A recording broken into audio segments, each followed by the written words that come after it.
एक अल्लाह के वली है, नाम है उनका हजरत मारूफ करखी रहमतुल्लाह अलैह। क्या बात है। बड़े पाए के बुजुर्ग हजरत मारूफ करखी रहमतुल्लाह अलैह। हजरत मारूफ करखी रहमतुल्लाह अलैह बड़े पाए के बुजुर्ग। इश्क ने किस मंजिल पे पहुंचाया, मोहब्बत ने क्या मकाम अता किया।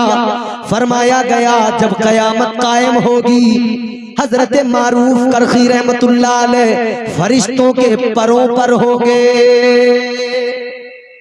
क्या बात है। कहां होंगे बोलो जोर से। जब कयामत कायम होगी, हजरत मारूफ करखी फरिश्तों के परों पर परवाज कर रहे होंगे। देखने वाले देखेंगे ये बंदा कौन है। हादसा कयामत का इस पर कोई असर नहीं। क्या बात। ये कयामत के खौफ से खाइफ नहीं, कयामत के हादसे का वो कयामत कि जिसमें बड़े बड़े पहाड़ रूई के गालों की तरह उड़ते नजर आएंगे। वो कयामत जिसमें सारी जमीन उलट पलट हो जाएगी।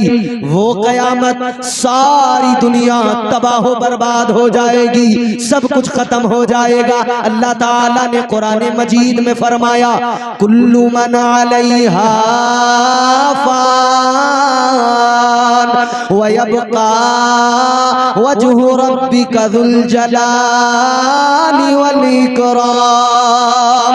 परवरदिगार ने फरमाया एक दिन ऐसा आएगा सारी कायनात फना हो जाएगी, बस अल्लाह की जात बाकी रहेगी, परवरदिगार की जात बाकी रहेगी। ऐ लोगों वो हादसा कयामत हजरत मारूफ करखी होंगे, फरिश्तों के परों पर होंगे। पूछा जाएगा ये कौन है, जवाब मिलेगा ये कोई और नहीं, इश्क की मस्तियों में सरशार है, ये अल्लाह का वली है, नाम इसका मारूफ करखी है। तो अर्ज किया जाएगा ऐ परवरदिगार, ऐ खालिक़े कायनात, ऐ मौला ये इसकी मस्तियां कब उतरेगी, ये मस्तियां ये कैफियत कब बदलेगी। अल्लाह फरमाएगा इसे मेरे अर्श के नीचे लेकर आओ। ऐसे ये मस्तियां उतरने वाली नहीं, ऐसे ये कैफियत बदलने वाली नहीं। अल्लाह ताला फरमाएगा मेरे अर्श के नीचे लेकर आओ, जब तक ये मेरा दीदार नहीं करेगा इसके ऊपर यही कैफियत रहेगी।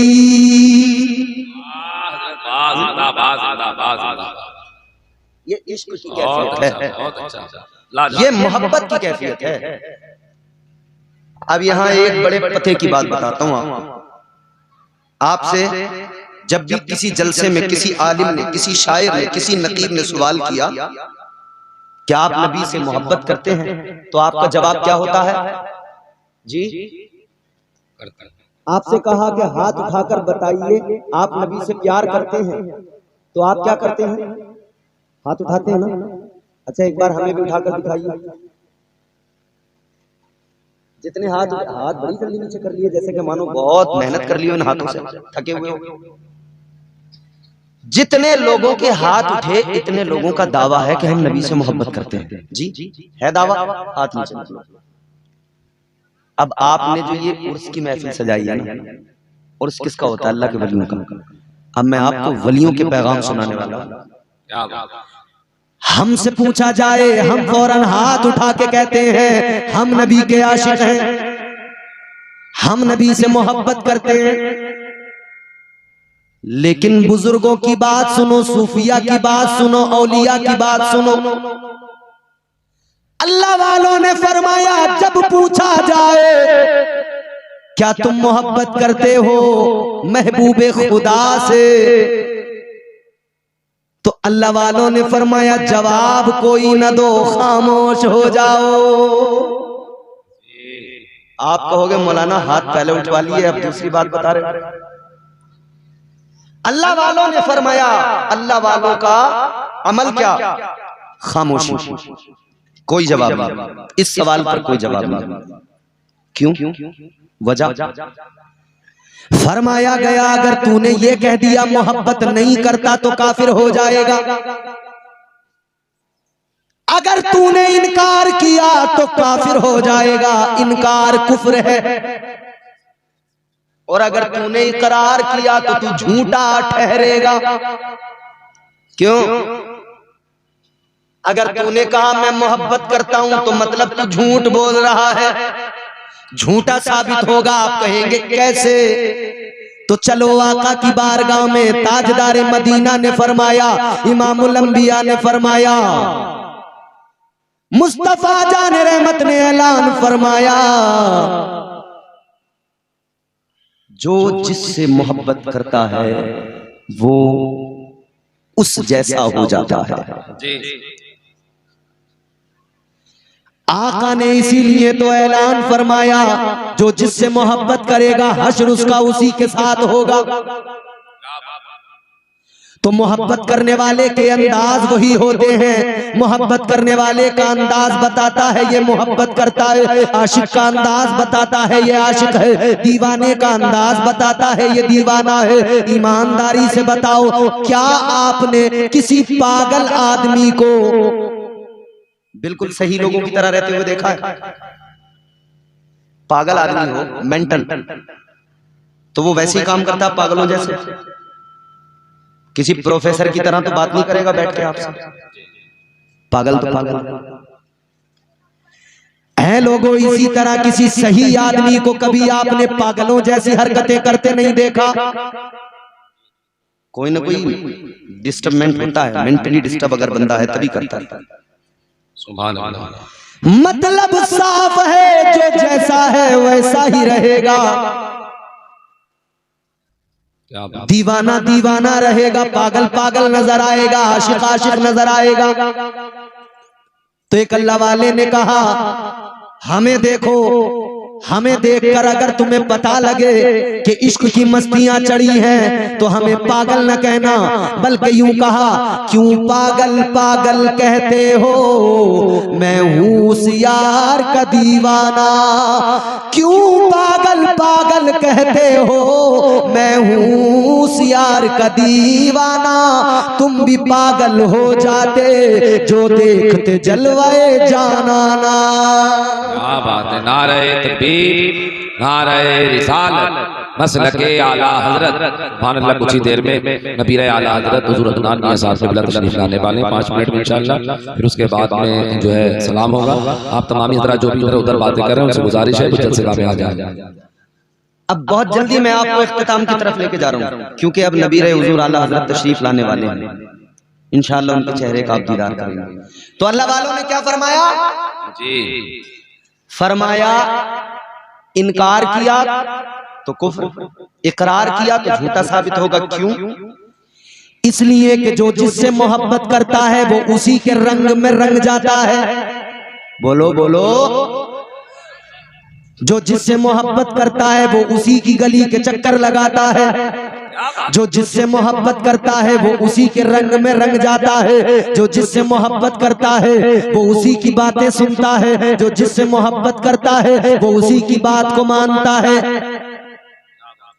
अगर तूने कहा मैं नबी से मोहब्बत करता हूं तो अब तेरा रंग ढंग बताए कि तू नबी का गुलाम है, नबी का दीवाना है। और अगर ऐसा नहीं तो तू झूठ बोल रहा है, तू अपने दावे में झूठा साबित होगा। यानी अगर तू कहता है मैं नबी से मोहब्बत करता हूं तो तेरा चेहरा ऐसा हो जैसा नबी का चेहरा था, तेरा लिबास ऐसा हो जैसा नबी का लिबास था, तेरे काम ऐसे हो जैसे मुस्तफा की तालीम है, तेरे अमाल वो हो जिनका हुक्म मुस्तफा ने दिया है, तेरे तरीके वो हो जो मदीने वाले आका ने सिखाए हैं, तेरा अंदाज वो हो जो बारगाह मुस्तफा से मिला है।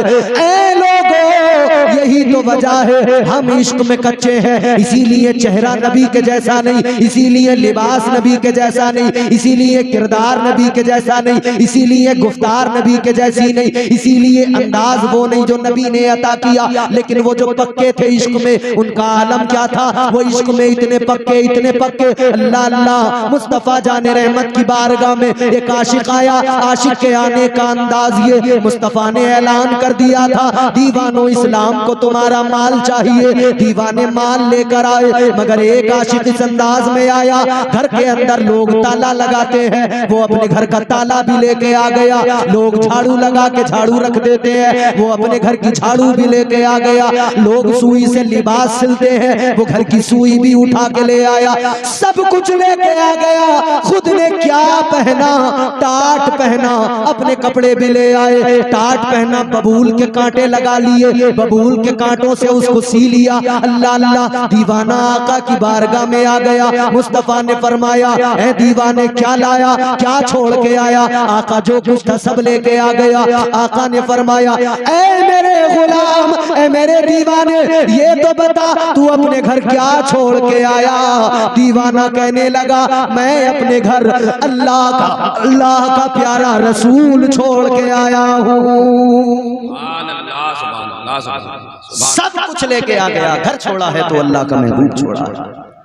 ये आशिक कौन था? ये दीवाना कौन था? इस दीवाने को अफजलुल बशर बादल अंबिया बित्तहकीक कहकर पुकारा जाता है। इस दीवाने को अबू बकर सिद्दीक कहा जाता है।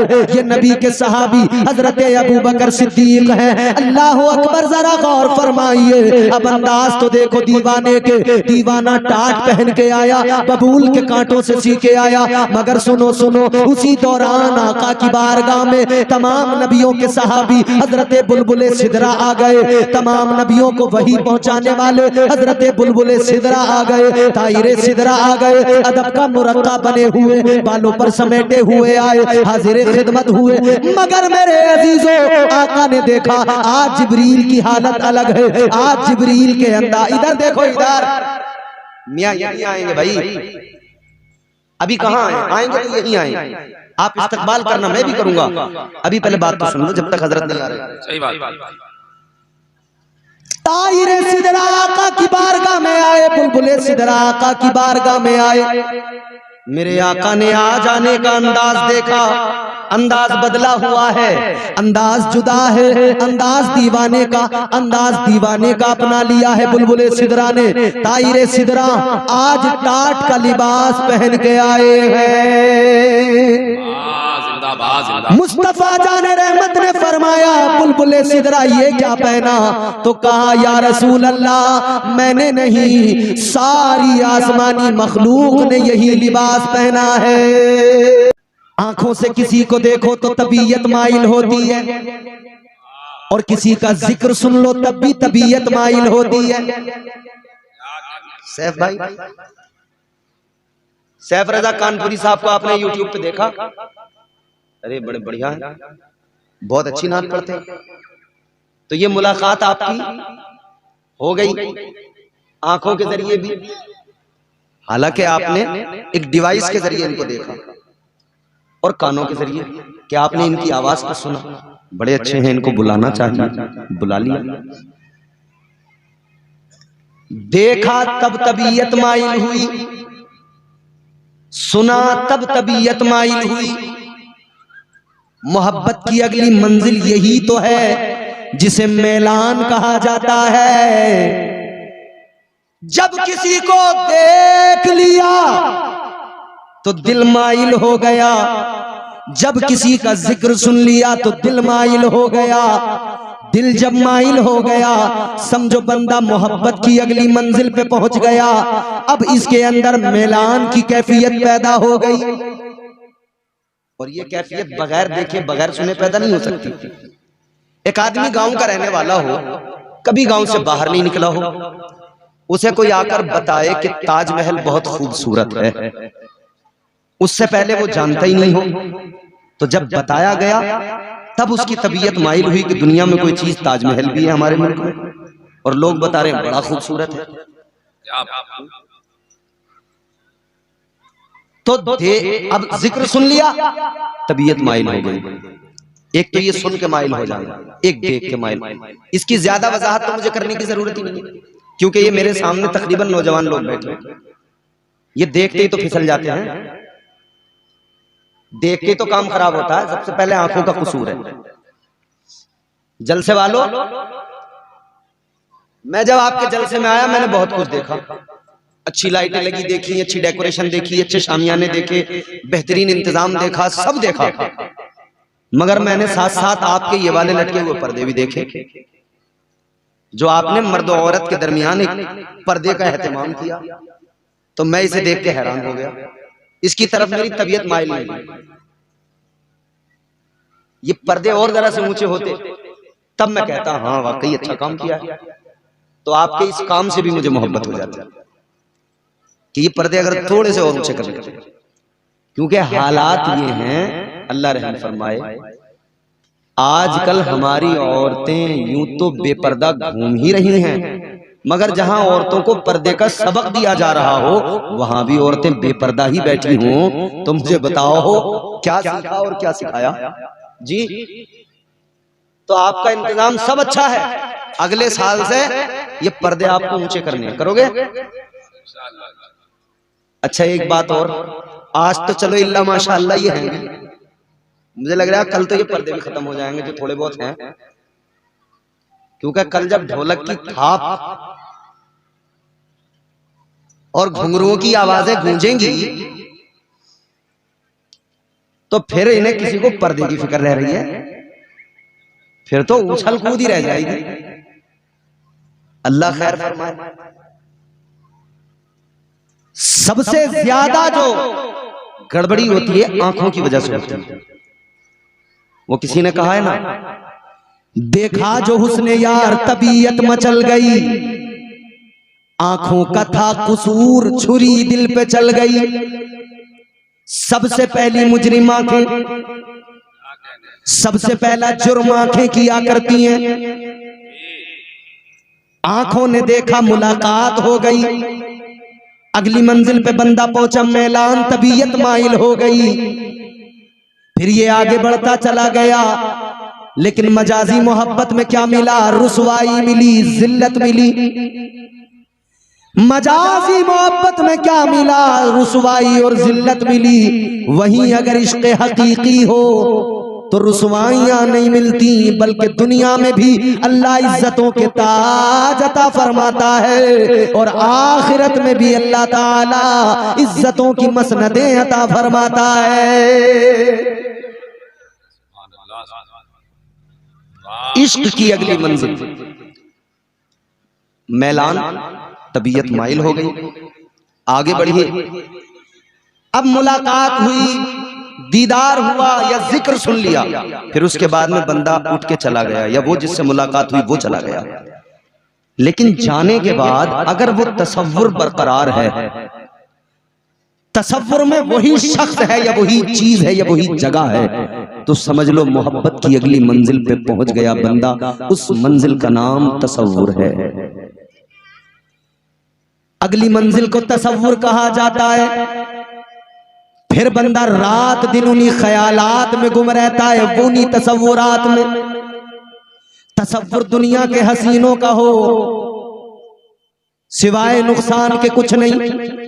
और तसव्वुर अगर इश्क़ हकीकी का हासिल हो जाए, यानी तसव्वुर में रात दिन मदीने वाले आका रहे, तसव्वुर में मदीना मदीना रहे, तो फिर बंदा यूं कहने लगता है तसव्वुरात का आलम अजीब होता है, तसव्वुरात का आलम अजीब होता है, मदीना दूर भी होकर करीब होता है।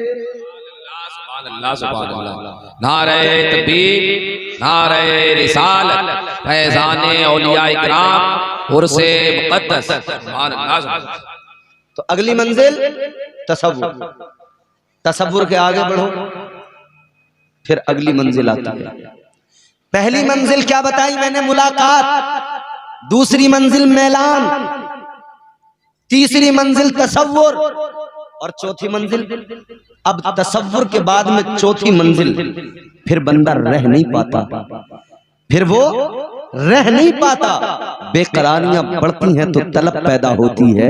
अगली मोहब्बत की मंजिल का नाम तलब है कि बंदा फिर तसव्वुर में गुम होता है, और तलब होती है कि फिर से मुलाकात हो जाए, फिर से जलवे यार मयस्सर आ जाए। फिर ये तलब पैदा होती है, जिसका जिक्र सुना है फिर से उसका जिक्र सुनने को मिल जाए, जिसका दीदार किया है फिर से उसका दीदार हो जाए। ये मोहब्बत की अगली मंजिल है। इस मंजिल का नाम है तलब। क्या नाम है? तलब। अब यहां बैठने वाले जितने भी लोग हैं वो सारे के सारे मदीना जाने की तलब रखते हैं। जोर से बोले, मदीना जाने की तलब है ना? हुजूर से मिलने की तलब है। इसका मतलब आप मोहब्बत की इस मंजिल पे भी पहुंच चुके हैं। इस मंजिल पे भी आप पहुंच चुके हैं। और तलब जब आगे बढ़ती है ना तो अगली मंजिल आती है। उस मंजिल को कहते हैं मोहब्बत। जब तलब बेदार हो गई तो तलब रहने नहीं देती, आप जानते हैं बखूबी। और इसके लिए कोई बहुत लंबी चौड़ी तमसीलों की जरूरत नहीं। बीड़ी पीने वाले से पूछ लो बीड़ी की तलब कैसी है, मंडल खरीदे बगैर मान जाएगा। बोलो, धान कट रहे हो, बीड़ी खत्म हो जाए, कटाई तो रुक जाएगी मगर बीड़ी की तलब रहने नहीं देगी। पहले बीड़ी बाद में काम।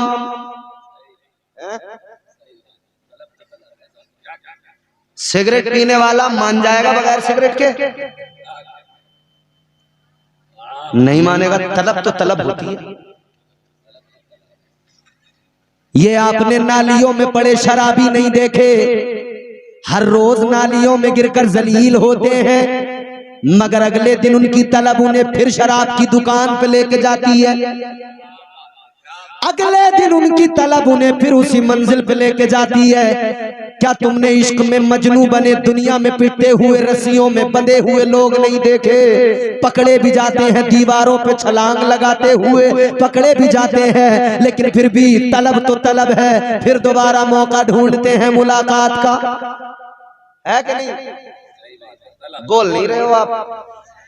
ये तलब ही तो है। अजीजा ने गिरामी वकार, ये तलब ही तो है। ये मोहब्बत की मंजिलों में से एक मंजिल है तलब, जिसका नाम है। अब मैं आपने ये पूरी बातें बताकर जो मैं असल जुमला असल पैगाम आप तक पहुंचाना है मुझे, उसको आपको गौर से सुनना होगा। वो मेरा जुमला आपको महफूज करना होगा। तलब, इसके बाद बंदा मोहब्बत हो गई। मोहब्बत की अगली मंजिल जानते हो? अजीजा ने गिरामी वकार, मोहब्बत की अगली मंजिल का नाम है इज़्तिराब। क्या है? यानी बेकरारी। अब मोहब्बत हो गई, अब सुकून नहीं, अब बस बेकरारी, अब वही मस्ती है, अब वही बेकरारी। मोहब्बत की अगली मंजिल का नाम है इज़्तिराब। बंदा बेकरार रहता है, किसी की यादों में तड़पता रहता है, किसी का नाम जपता रहता है, किसी का नाम ले लेकर उसे पुकारता रहता है, किसी का जिक्र कर करके कभी रोता है कभी हंसता है। अल्लाह अकबर कबीरा। ये मोहब्बत की अगली मंजिल है, इसका नाम है इज़्तिराब। लेकिन मोहब्बत अगली मंजिल में पहुंचे तो इश्क बन जाता है। इश्क बड़ी पाकीज़ा चीज होती है। अजीजा ने गिरामी वकार, इश्क में बेखुदी होती है, इश्क की कैफियत जुदा होती है, इश्क की कैफियत मुख्तलिफ होती है। आओ मैं आपको बताऊं इश्क क्या होता है। इश्क रहमत है खुदा की, इश्क मीरा से अजल, इश्क का बानी मुबानी ला यमूतो लम यजल। इश्क तन्हाई पसंद अज़ रोज़े अव्वल ता अबद, इश्क यकताई का तालिब लम यलिद से लम युलद। इश्क ने चाहा कि अब हो दिल लगी का बंदोबस्त, इश्क की तहरीक पर बर्पा हुआ योमे अलस्त। इश्क आदम का हवाला, इश्क हवा का वजूद, इश्क ही हर हस्तबूदो बाई से हर हस्तबूद। इश्क ने पैदा किया हाबील में ईमान रूह, इश्क ने ही आके टाला नूह से तूफान नूह। इश्क इब्राहिम से सोजा नहीं थी कोई आग, इश्क ने दाऊद को छेड़ा तो छेड़े उसने राग। इश्क में बेटे पे जब खंजर उठाता है खलील, इश्क में सर को झुका दे हंस के फर्जंदे खलील। इश्क ने जमजम निकाले जब भी रगड़ी एड़ियां, इश्क ने जिंदान में यूसुफ की खोली भेड़िया। इश्क ने फिरौन के दरबार में कलमा पढ़ा, इश्क तन्हा करबला में 100 यजीदों से लड़ा। इश्क में वो कौन है दो बादशाहाने वली, इश्क है या तो हसन या फिर हुसैन इब्ने अली। याद रखो मेरे अजीजों, मौत किसी आसान चीज का नाम नहीं, मौत किसी आसान शय का नाम नहीं, मौत बड़ी सख्त चीज है। जब मौत आती है तो बड़े बड़े पहलवान पसीना पसीना हो जाते हैं। जब मौत आती है तो बड़े बड़े पहलवानों के जिस्म कांपने लग जाते हैं। कितनी तकलीफ होती है मौत के वक्त। हम दुनियादारी में उलझ गए, मौत को हमने भुला दिया। अल्लाह के जलीलुल कद्र पैगंबर हजरत मूसा अलैहिस्सलाम अल्लाह की बारगाह में अर्ज करने लगे, मौला ए मेरे परवरदिगार, ए खालिक़े कायनात, ये जानना चाहता हूँ कि जब मौत आती है तो मौत के वक्त में मरने वाले को कितनी तकलीफ होती है, या अल्लाह कितना दर्द होता है, कितनी तकलीफ होती है। अल्लाह ताला ने फरमाया, ए मूसा कैसे समझना चाहते हो? अर्ज करने लगे, परवरदिगार किसी मिसाल से मुझे समझा दिया जाए। अल्लाह ताला ने फरमाया, ए मूसा अगर मिसाल से समझना चाहते हो, आग जलाओ चूल्हे के अंदर, उसके ऊपर एक हांडी रख दो, हांडी के अंदर एक परिंदा रख दो, ऊपर से ढक्कन को बंद कर दो। अब नीचे आग है, ऊपर हांडी है, उसमें परिंदा है। अब उस परिंदे की कैफियत क्या होगी? न उसे मरने दिया जा रहा है, न उसे जीने दिया जा रहा है। क्या तकलीफ, कितना दर्द, कितनी तकलीफ उस परिंदे को होती है। परवरदिगारे आलम ने फरमाया, मूसा जितनी तकलीफ उस परिंदे को होती है, उससे भी ज्यादा मौत के वक्त में मरने वाले को तकलीफ होती है, उससे भी ज्यादा। अल्लाह के नबी सल्लल्लाहु ताला अलैहि वसल्लम, हमारे आपके आका व मौला इमामुल अंबिया, हज़रत को माइक देना जरा।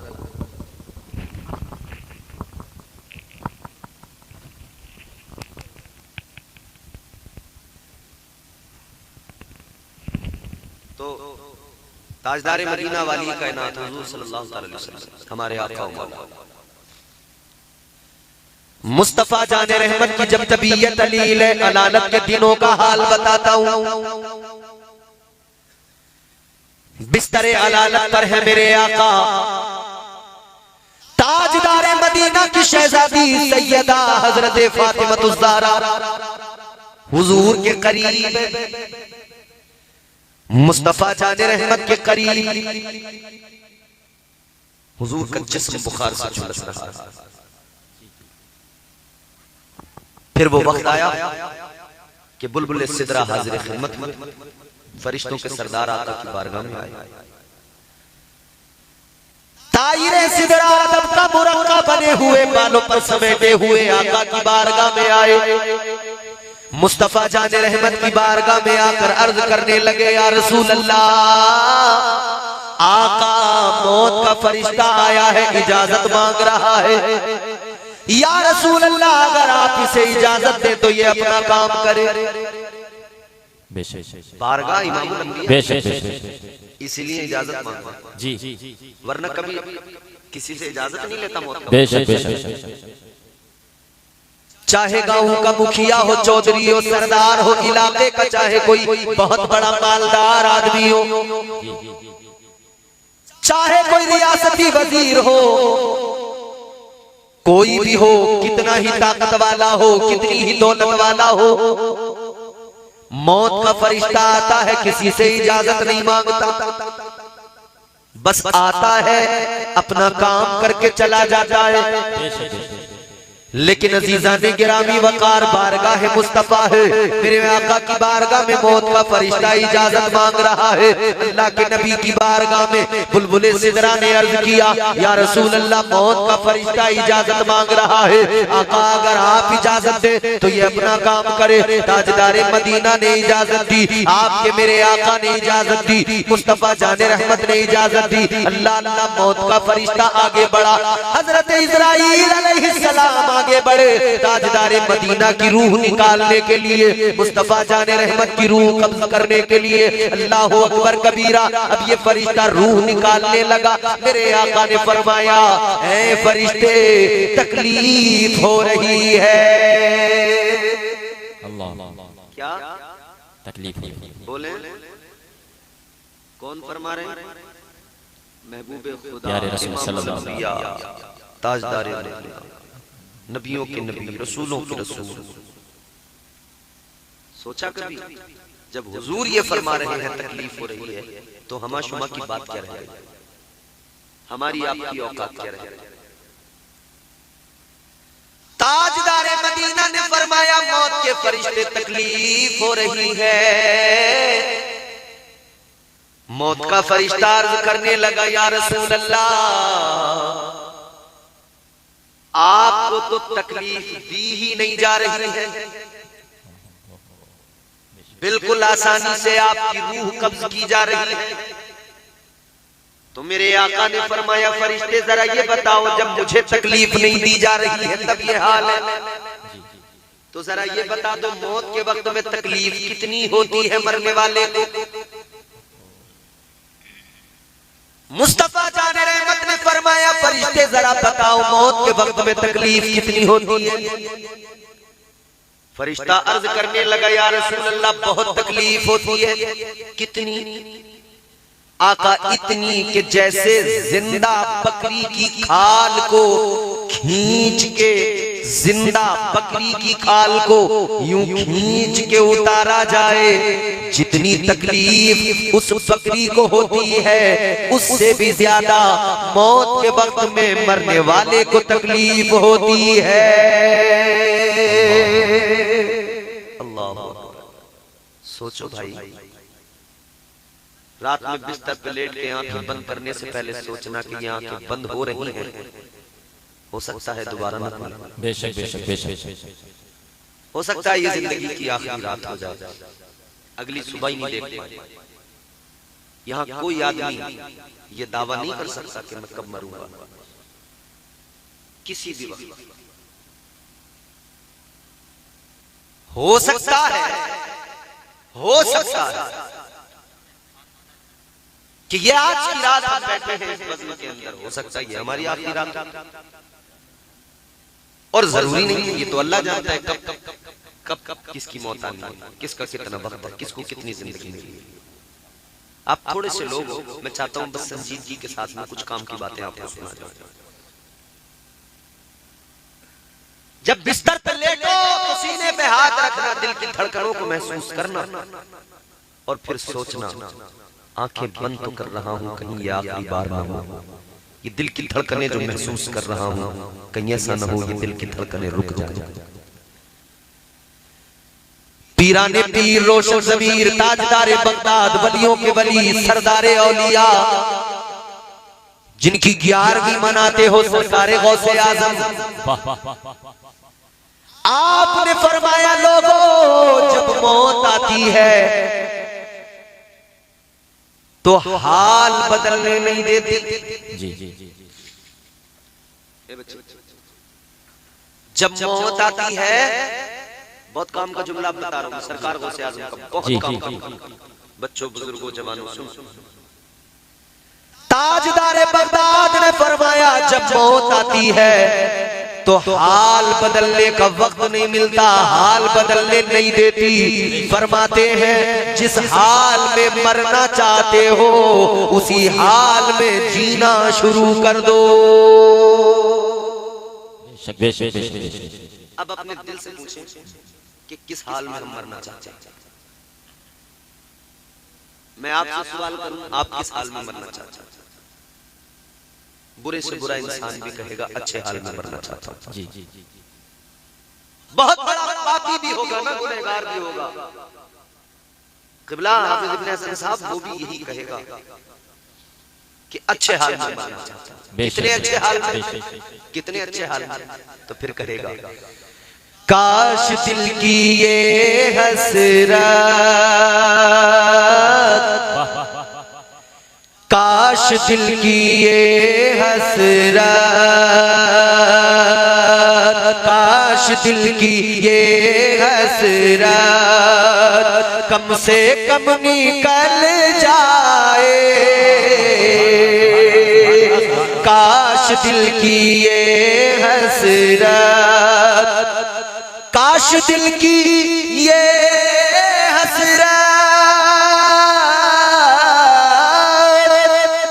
काश दिल की ये हसरत कम से कम निकल जाए, कम से कम निकल जाए, मेरा सर हो सजदे, क्या बात है, सुभान अल्लाह, सुभान मेरा सर हो सजदे में और तब निकल जाए, नारे रिसालत, नारे गौसियत, मसलके आला हजरत, उलमाए अहले सुन्नत और से मुक़द्दस हजरत अल्लामा इम्तियाज बरकाती साहब क़िबला, नारे तकबीर, नारे रिसालत। भाई ये तमन्ना है ना हमारी, बेशक बेशक बेशक, हक बात कि या अल्लाह मौत आए तो इस हाल में, बेशक हमारा सर सजदे में, सजदे में, बेशक हमारी ख्वाहिश है, तमन्ना है या अल्लाह मौत आए तो इस हाल में आए कि हम कुरान की तिलावत कर रहे हो, मौत आ जाए, ऐ मौला मौत आए तो इस हाल में आए कि हम तेरा जिक्र कर रहे हो और मौत आ जाए, ऐ मौला मौत आए तो इस हाल में आए कि हम मुस्तफा की नाते पढ़ रहे हो और मौत आ जाए। बेशक बेशक बेशक, सुभान अल्लाह, सुभान अल्लाह। हर आदमी चाहता है अच्छे हाल में मौत आए। गौसे आज़म फरमाते हैं मौत जब आती है तो हाल बदलने की वक्त नहीं मिलता, मोहलत नहीं देती। ऐसा नहीं है कि अभी नापाक टहल रहे हैं तो मौत आकर पहले कहेगी कि पाक हो जा, ऐसा भी नहीं है कोई शराब पी रहा हो तो मौत उससे आकर कहे, या कोई टेलीफोन आए कि भैया शराब छोड़ो, तौबा करो, नशा उतारो, मौत आने वाली है। ऐसा तो नहीं होगा। जब बंदा कोई जुआ खेल रहा हो, पत्ते खेल रहा हो, तो मौत उससे ये नहीं कहेगी कि पत्ते छोड़। सट्टा लगाने वाले से मौत ये नहीं कहेगी कि सट्टा छोड़, मौत नहीं कहेगी। तो फिर आखिरकार हम इतने निडर क्यों हो गए कि हम हाल बदलते नहीं और तमन्ना ये कि मौत सजदे में आ जाए। सजदे में मरने की अगर तमन्ना है तो सजदे करने वाले तो बनो। कुरान पढ़ते हुए मरने की तमन्ना है तो कुरान की तिलावत तो किया करो। जिंदगी गुजरती जा रही है, शबो रोज गुजर रहे हैं, कुरान पढ़ने को तैयार नहीं, सर झुकाने को तैयार नहीं, नमाज पढ़ने को तैयार नहीं, और फिर ये ख्वाहिश कि सजदे में मौत आए, कुरान पढ़ते हुए मौत आए। ताजदार बगदाद ने फरमाया जब मौत आती है हाल बदलने का मौका नहीं देती। फरमाते जिस हाल में मरना चाहते हो उस हाल में जीना शुरू कर दो।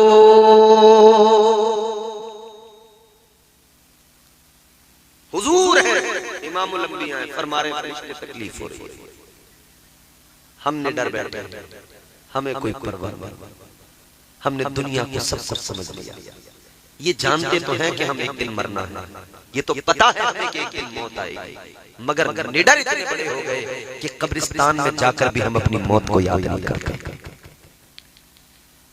कब्रिस्तान में जाकर भी हम लोग हंसी मजाक करते हैं। किसी बुजुर्ग आदमी को देखा तो कहने लगे चचा अगला नंबर आपका, दादा आपके नंबर आपका ही लगेगा। और कई बार ऐसा होता है जो नंबर लगा रहा होता है ना कि दादा आपका नंबर है अगला, उसका ही नंबर लग जाता है। वो तो दादा का नंबर लगा रहा था, अभी तो वो अपनी जवानी के नशे में मस्तो मगन था। एक दिन उसने बाइक निकाली, घर से निकला और रास्ते में तेज दौड़ाता हुआ जा रहा है। रोड पर पहुंचा, उसकी बाइक हवा से बातें करने लगी, मगर फिर अचानक क्या हुआ, टायर स्लिप हुए, जमीन पर बाइक गिरी, ये उससे पहले गिरा, सर खुल गया, भेजा निकल के बाहर आ गया। देखा नहीं आपने कितने जवान, कितने पहलवान हादसाती मौत का शिकार हो जाते। वो जवान जो सोच रहे थे अभी मुझे कारोबार करना है, तरक्कियां करना है, वो जवान जो रोजाना मंसूबे बना रहे थे, मुझे अच्छा घर बनाना है, मुझे शहर में प्लॉट खरीदने हैं, मुझे अच्छी जगह से शादी करना है, मुझे जो है अच्छी बिल्डिंग बनाना है, वो जो सोच रहे थे मुझे महंगी वाली कार खरीदनी है, सारी चीजें दिमाग में थी। लेकिन एक दिन ऐसा आया, वक्त बदल गया, अब जिंदगी का इख्तिताम हो गया, मौत ने आकर दबोच लिया। अब मौत से ये नहीं कह सकते अभी तो मुझे प्लॉट खरीदना है, अभी जरा रुक जा, मौत से ये तो नहीं कह सकते अभी मुझे घर बनाना है, अभी जरा रुक जा, मौत से ये तो नहीं कह सकते अभी मुझे शादी करना है, अभी जरा रुक जा, अभी मुझे महंगी कार खरीदना है, अभी जरा रुक जा। मौत रुकती नहीं, आ जाती है। नंबर लगाने वाले चले, उनके नंबर लग गए, नंबर दूसरों के न लगाओ, अपने नंबर की फिक्र करो, मेरा कभी भी लग सकता है, उसकी तैयारी। ताजदार मदीना वाली कायनात मुस्तफा जाने रहमत फरिश्ता आका की बारगाह में अर्ज करता है, या रसूल अल्लाह, आपको तकलीफ नहीं दी जा रही है आका। तकलीफ बताई कि इतनी कि जैसे जिंदा बकरी की खाल को खींच के उतार लिया जाए। कहा इससे भी ज्यादा मौत के वक्त में मरने वाले को तकलीफ होती है, इससे भी ज्यादा। अब सुनो, गमखारे उम्मत इमामुल अंबिया, इतना सुना तो आंखों में आंसू आ गए, रोने लगे। हुजूर किस लिए? मौत की तकलीफ की वजह से नहीं। ताजदार मदीना की आंखों में जो आंसू आए वो नज़ा की तकलीफ के सबब नहीं।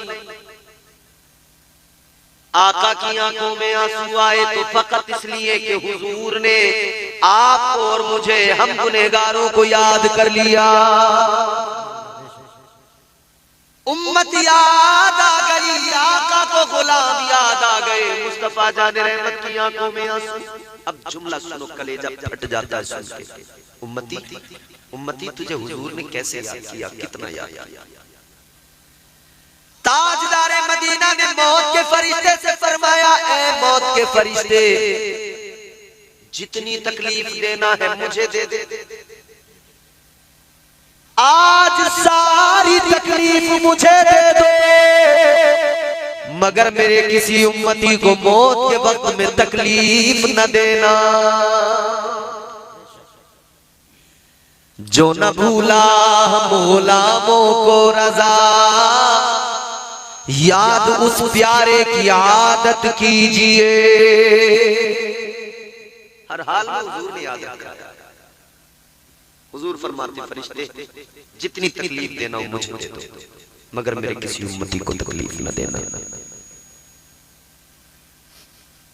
हमने भुला दिया मौत को, हम भूल गए दुनिया से जाना है। हमारी जिंदगियों में वो लम्हा नहीं आ रहा जब हमारी जिंदगी बदले। हमारी जिंदगियों में वो वक्त नहीं आ रहा जब हमारी जिंदगी बदले। हमने अपने भाई की प्रॉपर्टी जब्त कर ली, उसका हिस्सा मार लिया। हमारी जिंदगी में वो लम्हा नहीं आया कि हम भाई से जाकर कहते, भाई गलती हो गई, तेरा हिस्सा गलती से मैंने मार लिया, तुझे कम दिया मैंने, ज्यादा ले लिया, मेरे भाई गलती हो गई, मैं आज तेरा हिस्सा तुझे लौटाने आया हूं। हमारी जिंदगियों में वो वक्त नहीं आ पा रहा जब हम अपनी बहनों से कहें, बहन तेरी शादी हो गई, तू शोहर के घर चली गई, मगर बाप की जायदाद में तेरा हिस्सा था, मैंने नहीं दिया। ए बहन, आज मेरी जिंदगी में वो वक्त आ गया कि मेरा दिल बदल गया। बहन, मैं तेरा हिस्सा तुझे देने आया हूं।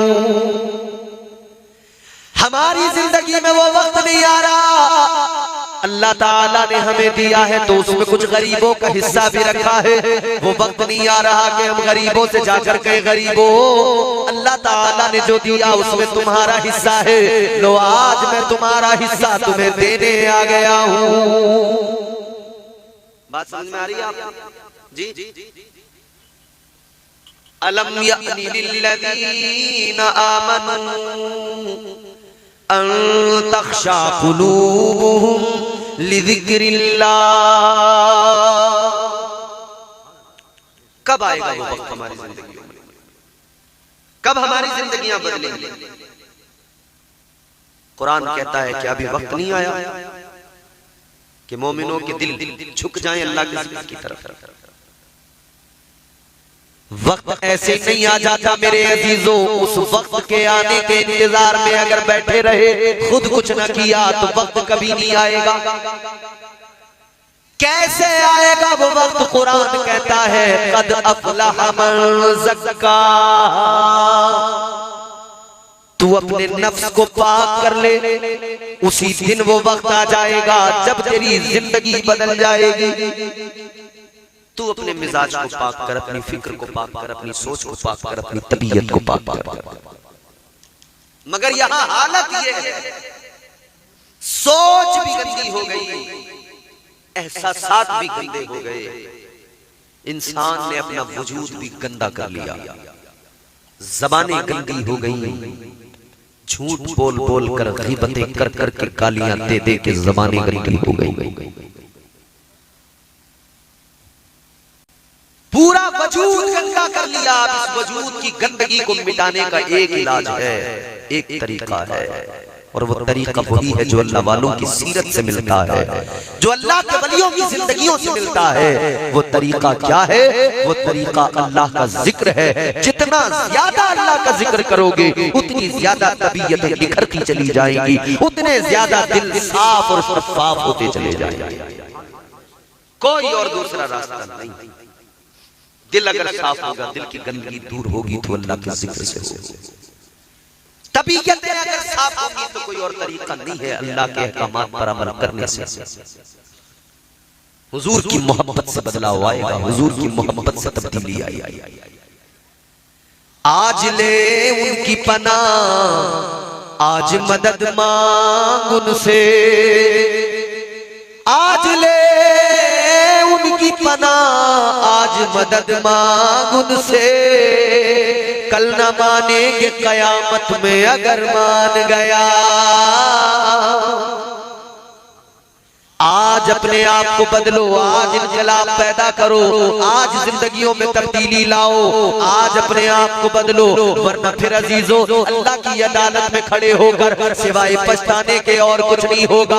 कल आखिरत में अल्लाह की अदालत लगेगी, वहां पे खड़े होंगे, उस वक्त में आमाल तोले जा रहे होंगे, मीज़ान पर आमाल का वजन किया जा रहा होगा। उस वक्त बंदा सोचेगा, हाय हाय मैंने क्या किया, मैंने सारी जिंदगी तबाह कर डाली। उस वक्त बंदा सोचेगा, काश एक बार और मुझे जिंदगी मिल जाए। अब जो जिंदगी मिले मैं सारी जिंदगी अल्लाह की इबादत करता रहूं। एक बार जिंदगी मिल जाए, काश मैं सारी जिंदगी अल्लाह ताला के फरामीन पर अमल करता रहूं। काश एक बार और जिंदगी मिल जाए, मैं सारी जिंदगी अल्लाह अल्लाह करने में गुजार दूं। लेकिन फिर पछताने से क्या होगा?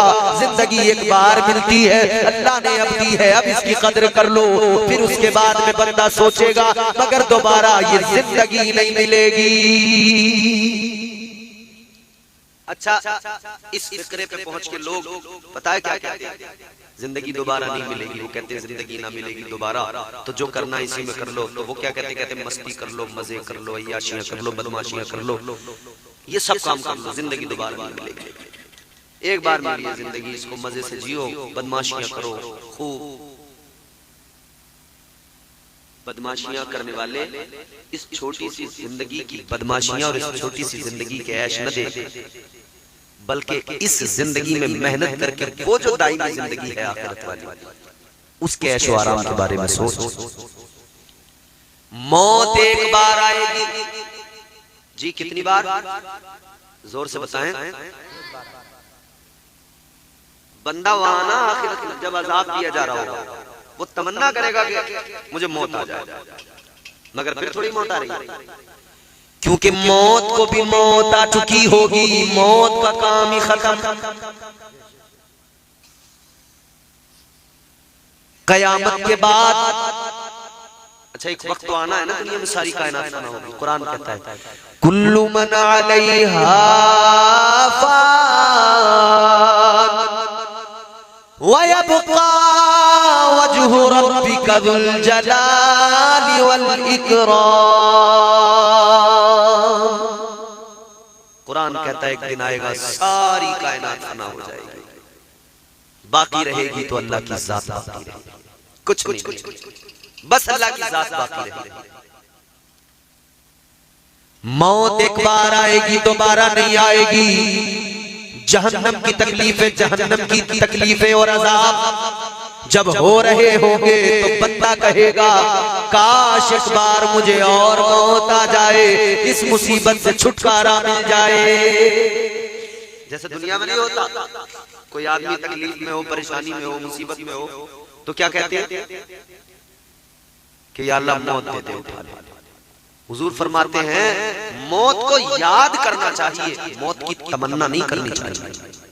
जुमला मेरा सुन, मौत को बंदा याद करता रहे, याद करना चाहिए। मौत की दुआ करना या तमन्ना करना कि मुझे मौत आ जाए, इसकी इस्लाम इजाजत नहीं देता, इसकी इस्लाम इजाजत नहीं देता। ये बहुत सारे लोग कहते नहीं है बीमार हो गया कोई, तो फिर क्या कि अल्लाह उठा ले। अच्छा घर वाले किसी की तबीयत खराब हो गई, एक्सीडेंट हो गया, या अल्लाह ने उठा ले, तू कौन होता है? अल्लाह ने जितनी जिंदगी लिख दी है उतनी जिंदगी वो जिएगा। उसके हाल से अल्लाह ताला बखूबी वाकिफ है। क्या उसकी तकलीफ तुझे दिखाई दे रही है? तुझसे ज्यादा उसकी तकलीफ को उसका परवरदिगार जानता है। अल्लाह ताला शहरक से ज्यादा करीब है। शहरक वो रग कट जाए तो बंदा फौरन खत्म, कितना मजबूत कनेक्शन है। उससे ज्यादा करीब अल्लाह है, उससे ज्यादा करीब, शहरक से ज्यादा करीब।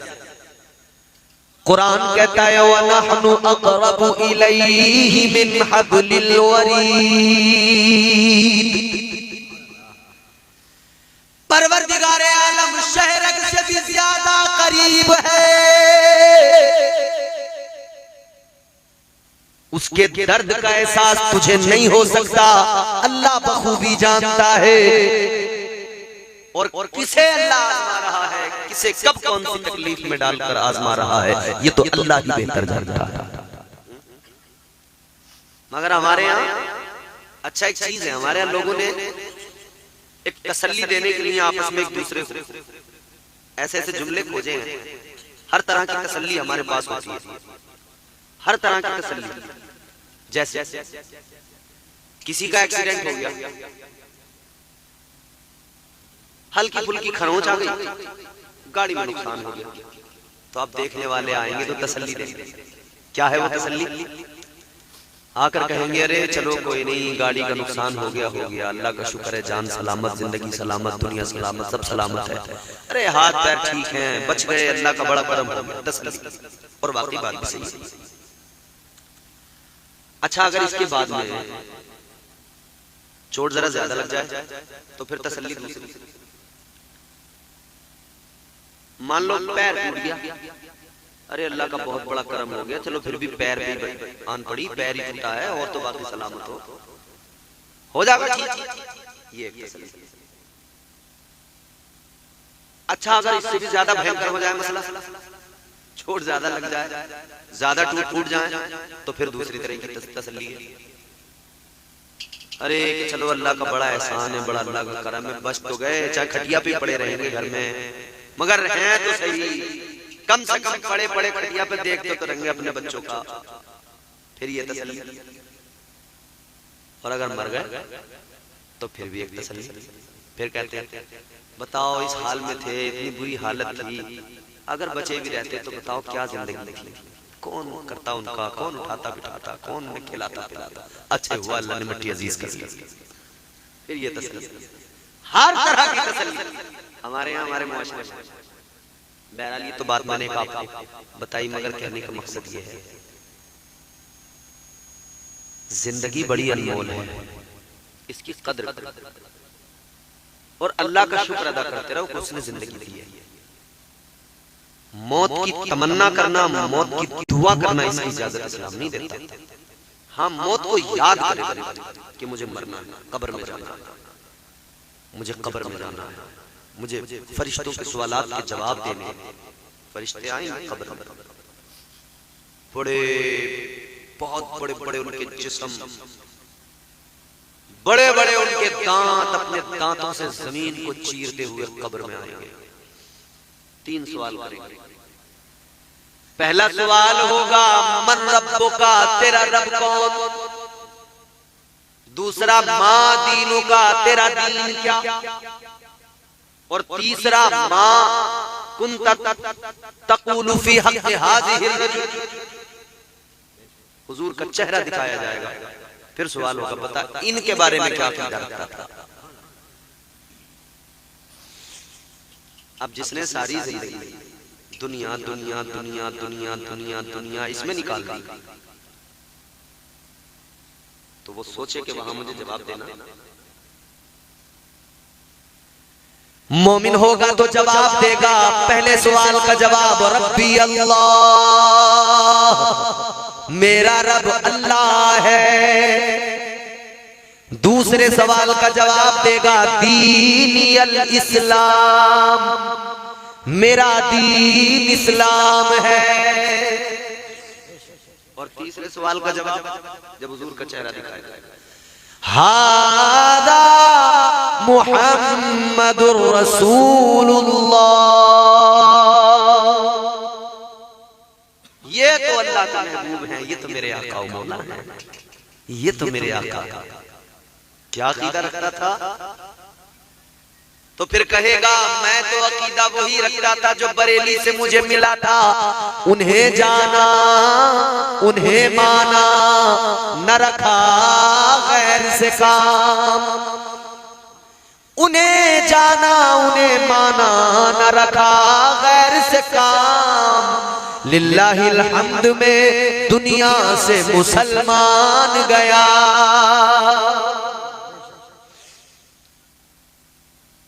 हुजूर को दिखाया तो कब्र में फरिश्ते आएंगे, उनके जिस्मों पे बड़े बड़े बाल होंगे, समझ रहे हो, बड़ी डरावनी शक्लें होंगी। पहले तो देख के बंदा घबरा जाएगा। अगर सवालों के जवाब नहीं दिए ना तो फिर अजाब शुरू हो जाएगा। कब्र तंग होगी, इधर वाली दीवार इधर वाली से मिलेगी और ये इधर वाली से मिलेगी। सोचो क्या होगा। एक उंगली हमारी, एक उंगली किसी चीज में दब जाए, किसी पत्थर के नीचे, किसी लोहे के नीचे, किसी ईंट के नीचे, एक उंगली दब जाए, कितनी तकलीफ होती है। आदमी कहता है यार उंगली दब गई, जान से निकल गई। एक उंगली दबी तो जान से निकल गई। और जब कब्र में पूरे वजूद को कब्र दबाएगी, सोचा है उस वक्त क्या होगा। चलते हुए ठोकर लगी, पैर का नाखून उतर गया, खून निकला, जान निकल गई, चला नहीं जा रहा, पैर उठाया नहीं जा रहा। ऐ मुसलमान सोच जरा, जब एक ठोकर को तू संभाल नहीं सकता तो सोच अल्लाह के अजाब को कैसे बर्दाश्त करेगा। एक ठोकर लगने के दर्द को बर्दाश्त नहीं कर सकता तो सोचना तू कब्र के अजाब को कैसे बर्दाश्त करेगा। बड़े बड़े बिच्छू कब्र के अंदर आएंगे, जहरीले सांप आएंगे, बार बार सांप डसेंगे, बिच्छू डसेंगे। उनका जहर इतना खतरनाक होगा, पूरा जिस्म जो है ना बस हालत खराब हो जाएगी। इतना खतरनाक जहर होगा। आज तो अगर कमरे के अंदर छिपकली नजर आ जाए तो चारपाई पे लेटते हुए ये ख्याल रहता है छिपकली है, गिर न जाए, डर बना रहता है कि नहीं? खत्म कर दूं? ऐसी वाली तकरीर में आदमी जो है वो जरा गुस्सा करने लगे, अरे मौलाना कहाँ यार, जिंदगी की बातें करो, मौत की लेके बैठ गए। मगर मेरे भाई यही असल बात है, मौत की जिसने फिक्र नहीं करी समझ लो वो बेकार है, उसकी पूरी जिंदगी बेकार है, खत्म।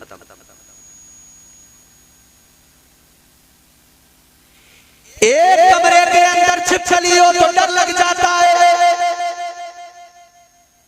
हमारे घरों की औरतों का हाल क्या, एक कॉकरोच अगर नजर आ जाए तो हालत खराब, चीखें मारती हैं। अल्लाह अक्ल सलीम अता फरमाए। एक कॉकरोच देखकर डर लग जाता है, एक छिपकली देखकर चीखें निकल जाती हैं, तो कब्र के बिच्छुओं का ख्याल क्यों नहीं आता? कब्र के जहरीले सांपों का ख्याल क्यों नहीं आता? वहां कॉकरोच की बात नहीं है भैया, बड़े बड़े जहरीले सांप होंगे। हालात ऐसे हो गए, अल्लाह रहम फरमाए।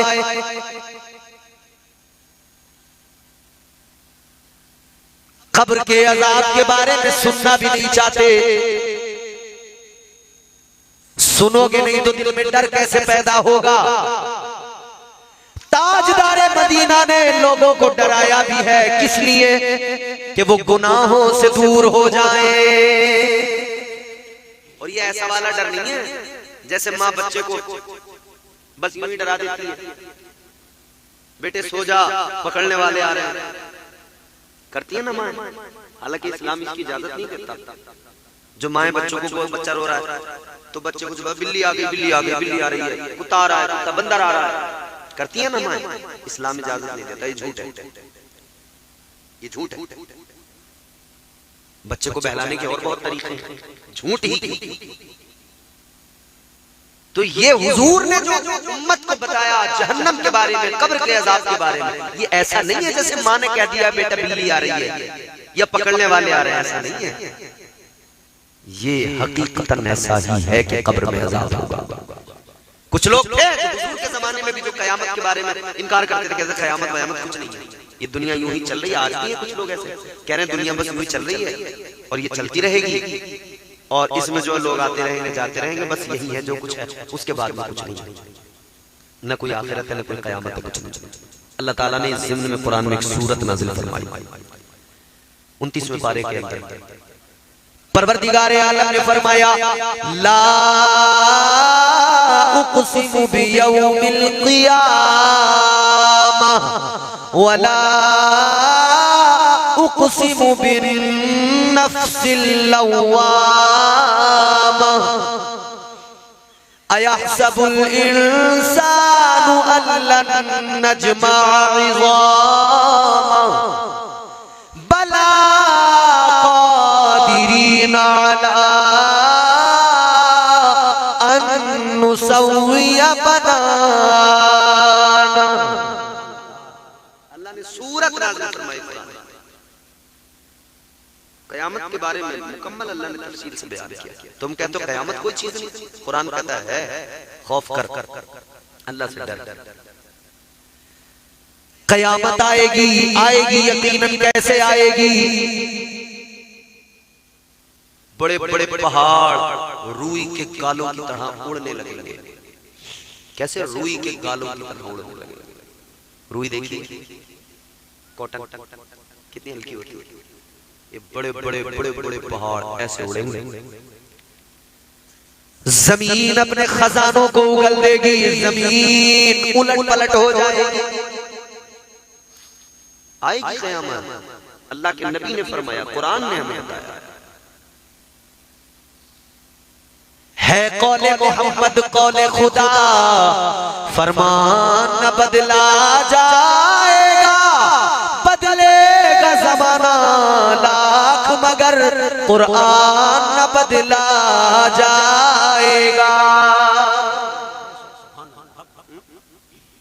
मुंह देख लिया आईने में और दाग न देखे सीने में, दिल ऐसे लगाया जीने में, मरने को मुसलमान भूल गए। दौलत के लिए नाशाद हुए, गफलत के सबब बर्बाद हुए। लोगों को जगाना याद रहा, खुद होश में आना भूल गए। दुनिया को जगाते फिर रहे, खुद होश में नहीं। ये हालत। आखिरत को भुला दिया, कब्र को भुला दिया, कयामत को भुला दिया, मरने को भुला दिया। दुनियादार बन गए, दुनिया में मस्त हो गए। और फिर शिकायत, बड़े बड़ी मुसीबत। अरे ये कुछ भी नहीं है मुसीबतें, ये तो मुसीबतों का जरा सा एहसास है कि सुधर जाओ। ये जो मुसीबतें हैं एहसास करके सुधर जाओ, ये कुछ भी नहीं है। बहुत खतरनाक वाली मुसीबतें तैयार हैं अगर तुमने खुद को नहीं बदला। कब आएगा वो दिन? कुरान कहता है अलम यानी लिल्लज़ीना आमनू अन तख्शा कुलूबुहुम लिज़िक्रिल्लाह। अपने आप से सवाल करें, वो दिन कब आएगा मेरी जिंदगी में, वो वक्त कब आएगा मेरी जिंदगी में जब मेरा दिल बदल जाएगा, जब मेरी तबीयत बदल जाएगी। एक आखिरी बात बता के अपनी गुफ्तगू खत्म कर रहा हूँ। आप कम भले हो मगर आपने बात अच्छे से सुनिए। एक आखिरी बात बता के बात खत्म कर रहा हूँ। आखिर हमारी जिंदगी में वो वक्त कब आएगा? क्यों हम अपनी जिंदगी बदलने को तैयार हैं? क्यों आखिर हम अपने आप? हजरत मालिक बिन दीनार, ये नाम आपने सुना होगा बारहा अपने उलमा से, अइम्मा से। हजरत मालिक बिन दीनार, आपको अल्लाह ने एक बेटी दी और बेटी से बाप को प्यार ही बहुत होता है। हर बाप अपनी बेटी से मोहब्बत करता है, बड़ी मोहब्बत होती है बाप को बेटी से। हजरत मालिक बिन दीनार अपनी बेटी से बड़ा प्यार करते थे, बड़ी मोहब्बत करते थे, बहुत मोहब्बत करते थे। सुनो मेरी तरफ देखो। मगर क्या हुआ? जी एक दिन उस बच्ची का इंतकाल हो गया। अल्लाह, सोचो ना उस बाप के दिल पे क्या कयामत गुजरी होगी कि जिस बेटी से उसे बहुत ज्यादा मोहब्बत थी वो बेटी दुनिया से चली गई। बाप का कलेजा फट जाता। बाप बेटी से बहुत मोहब्बत, बेटे के मुकाबले बेटी से ज्यादा प्यार होता बाप, और बेटी को भी बाप से ही ज्यादा प्यार होता है। बेटी अपने बाप के घर में 20 साल 25 साल परवरिश हुई, तरबियत हुई, उसकी शादी हो गई, किसी दूसरे घर में चली गई। मगर दूसरे घर में जाने के बावजूद इस घर से उसका रिश्ता मरते दम तक कमजोर नहीं हुआ। भाई बहुत सारे ये जवान हमारे बाहर रहते हैं, प्रदेश में काम करने जाते हैं, दिल्ली चला गया कोई बंबई चला गया, कोई कश्मीर चला गया, तो जब तक वहां रहते हैं वहां के लोगों के साथ घुल मिल जाते हैं, वापस आते हैं तो फिर वो सारी चीजें खत्म हो जाती हैं। थोड़े दिन एक दूसरे को याद रखते हैं, फोन वोन कर लेते हैं, उसके बाद खत्म। बेटी बाप के घर से चली जाती है, दूसरे घर में पहुंच जाती है, वहां जाके घुल मिल जाती है, इसके अपने बच्चे हो जाते हैं, अपने बच्चों में लगी रहती है, मगर इसका रिश्ता मरते दम तक अपने बाप के घर से कभी कमजोर नहीं पड़ता। औरत बूढ़ी हो जाए, बूढ़ी, और उसके सामने कोई उसके बाप के खिलाफ एक लफ्ज बोल दे, मरने मारने को तैयार हो जाएगी। बूढ़ी हो जाए, 50 साल तुम्हारे घर में गुजार दे, उसके बाद तुम उसके भाई के खिलाफ कोई बात जरा बोल कर तो दिखाओ, छोड़ेगी नहीं तुम। उसका रिश्ता उस घर से कभी कमजोर नहीं पड़ता। ये अलग बात है कि उसके भाइयों की तरफ से उसके लिए मोहब्बत कमजोर हो जाती है, क्योंकि उनके घरों में जो औरतें आती हैं, जो बीवियां आती हैं, वो फिर इस काम पे लग जाती हैं कि तुम्हारी बहन ऐसी है, तुम्हारी बहन वैसी है, तुम्हारी बहन यूं है। उसकी खामियां गिना गिना कर भाइयों के दिल में उसके लिए मोहब्बत कम कर देती है, लेकिन बहन को मोहब्बत कम नहीं होती कभी कभी। घर में किसी को जरा सी चोट लग जाए सारे बच्चों को छोड़ के भागी चली जाती है। एक शख्स का इंतकाल हो गया, जनाजा रखा गया, नमाज़े जनाजा की तैयारी होने लगी, सफ़े बना ली गई, इमाम मुसल्ले पे खड़े हो गए, नमाज़े जनाजा शुरू होने वाली है कि पीछे से किसी ने कहा रुक जाइए, अभी नमाज न पढ़ाइए। का क्यों? कहने लगा ये जो बंदा दुनिया से गया जिसका इंतकाल हुआ, इस पर मेरा कुछ कर्ज है, वो कर्ज मुझे पहले दिया जाए। कहाँ है इसके बेटे आए, मुझे मेरा कर्ज दे, उसके बाद में ही इसका जनाजा